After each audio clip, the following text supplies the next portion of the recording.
اتفضلي بيتك ومطرحك. بيتك ومطرحك. اتفضلي.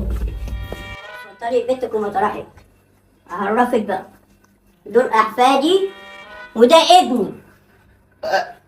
يابا ايه يا ابني؟ بالراحة يابا. قول. تعالي كده يابا. قول. هي مين اللي هناك دي؟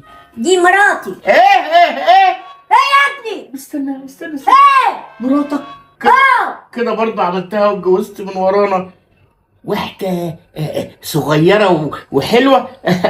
خربت بيتنا، الله يخرب بيتك. يخرب بيتك انت مش عارف تتكلم مع مين؟ معلش يابا خلاص، حقك عليا يابا. انت من؟ حقك عليا يابا، حقك عليا. منورة يا ست هانم، منورة. بنورة. بترد عليك بالاحترام والادب. طب وان شاء الله بقى هتسكنوا فين؟ هنا يا ابني. طب واحنا نروح فين؟ ما تتحرق واعمل لكم ايه؟ كده من اولها يعني؟ انت عاجبك ولا مش عاجبك؟ عاجبك ولا مش عاجبك؟ عجبني، بس كنت عايز المصروف بتاع بكره. طيب خلاص يا ابني، هاتوا ورقتين. حاضر يا فندم. خد يا عم المصروف اهو. طب استنى حملك عليا. طب ده الفطار وده الغدا، فين العشاء؟ عشان ايه؟ ما تجننيش. انت من اولها هتقرط علينا ولا ايه؟ اقولك عليك ازاي؟ ما هو ده المفتروض. طيب وحسب الله. مالكش دعوه بحسب الله. ما هو حسب الله ده يبقى ابني وانت جده. شوفوا انت خناق والله. شوفوا بحاجه حسب الله اهو. ازيك يا حبيبي؟ انت عامل ايه يا حسب الله؟ الحمد لله. انت وحشني يا جد. انت والله وحشني. والله انت كمان وحشني. والله. طب استنى يا جد، استنى يا حسب الله. المصروف يا جد. هات يا ابني المصروف بتاع حسب الله. يا سوسو. ما تجيبش علبة سجاير يا عم ايه، ما تخنوناش. يا سوسو. نعم يا بابا. يا توتو. تعالي يا سوسو. نعم. بارك لجدك. ألف مبروك يا يا جدي. سوسو. اتجوز. أشغلك لك تاني؟ عايزين لها بقى ايه، هي تاخد شويه. اه. عايزين لها شوال كده عشان شوال؟ شوال ايه؟ عشان العيد. ايه؟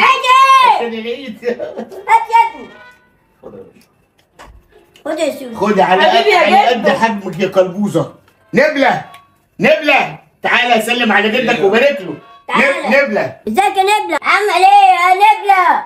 الحمد لله تمام. قول لي مبروك. طيب الف مبروك. يابا ده بقى تتوصى بيه، لانه بياكل قدرة فول الصبح، ممكن ياكلنا كلنا. طب بطل يوم. حاضر. خد يا حبيب قلبي. النص ده ما فيش حاجه. النص. ايه يا ابني؟ ما تقعد. عايز فلوس تعمل يا جدي. ايه يا حبيبي؟ عايز فلوس تعمل جدي نعم يا قلبي. مفيش حاجه بالنسبه لفرحه سلطانه. سلطانة ايه؟ اداكوا فلوس كلكم، واقول لكم ايه؟ اداكوا فلوس كلكم، مبروك عليك يا معدي بالي يا الحلوه قمر. بس انا عاوز نفسي افرح.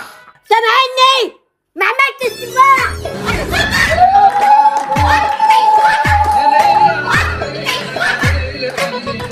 النقطة دي.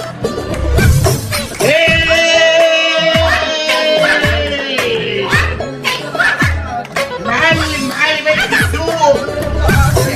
معلم عصفور على جوابي. ستوب. انا عايز اقول لكم على حاجه يا جماعه، انا مخبيها عليكم بجد يعني. ايه؟ الاستاذ ابوكم. الاستاذ ابوكم متجوز دي بقاله 5 اشهر. يا نهار اسود. ومراته حامل في الشهر الرابع. يا نهار اسود، يعني فلوسنا راحت. انتوا طمعانين فيا؟ يعني الواد اللي هتولده هيقش الورث كله، مش هيبقى حلتنا مليم. دي تستحق كل حاجة، ودي مراتي تستحق كل حاجة. ولا انا عايز اقول لك حاجه يا جدي. قول يا قلبي. طب احنا ذنبنا ايه في اللي اتقال ده؟ احنا بنحبك وبنعزك، وسلطانه هي مالهاش ذنب في الداير ده كله. احنا كده كده هنشيل على دماغنا عشان مراتك. خلوا دواتي اللي على مزاجي اركنوا دوات، وعاوز افرح وسفر تزيد.